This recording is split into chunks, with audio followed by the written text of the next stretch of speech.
분이다 이렇게 얘기를 했어요. 네. 황교안 대표가 이분 귀한 분이라서 귀하다는 게 무슨 뜻인가? 이게 박물관에 가 계셔야 될 분이 나오셔갖고 귀하다는 것인지 의문이고요. 그 다음에 황교안 대표가 어쨌건 대전까지 여러 차례 뭐 십고초려 했다고 합니다. 근데 우리가 속된 말로 황됐다고 얘기하는데 이번 기자회견으로 사실상 황고초려.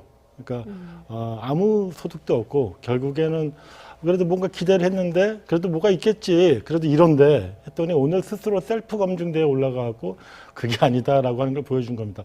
자칫하면은 군대 간 황교안, 그다음에 군대 안 간 박찬주 두 분이 닮았다 이겁니다. 그래서 서로 이 인식이 닮았는데 결국에는 내년 총선을 앞두고 뭔가 영입 1호라고 하면 어떤 참신성이라든가 어떤 시대 정신을 담아야 되거든요. 그런데 지금 보면은 그 시국관이나 세계관, 어떤 인권에 대한 감수성 이게 너무나 사실 좀 엇나가는 이런 형태인 거고 두 분은 오히려 서로 맞는 것 같아요. 황교안 대표랑 박찬주 대장이랑 오늘 말씀하시는 거 보니까 그런 점에서 상당히 걱정스럽다라고 하는 것이고요.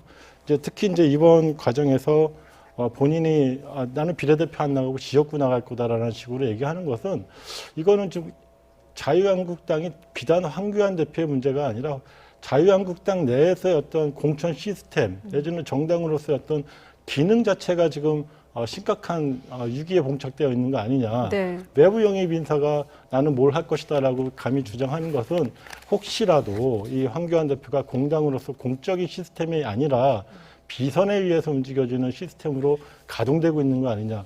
이렇게 되면 정말 비극으로 끝날 수 있다라고 하는 점을 지적하지 않을 수 없습니다. 네. 이자스민 전 의원 사례는 좀 파격적이고 참신하지 않았나 이런 생각도 드는데 이번엔 정의당으로 행보를 정했거든요. 어떻게 평가하십니까?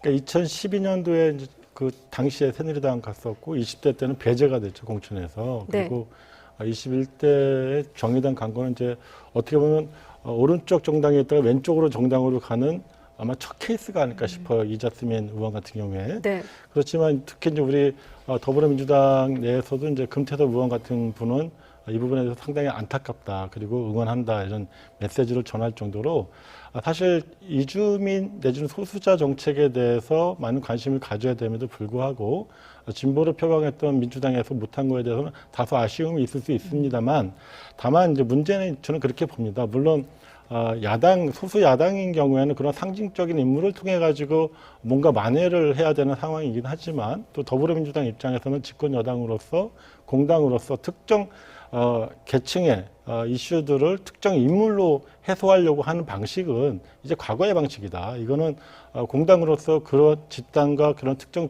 소수자 집단과의 튼튼한 네트워킹을 통해 가지고 그 안에서 필요한 혹은 요구되어지는 다양한 정책들을 발굴하고 그것을 법제화시키는 과정에서 오히려 사회 내에서 어떤 소수자 문제를 해결해 나가는 성숙한 모습이 먼저 돼야 되겠죠.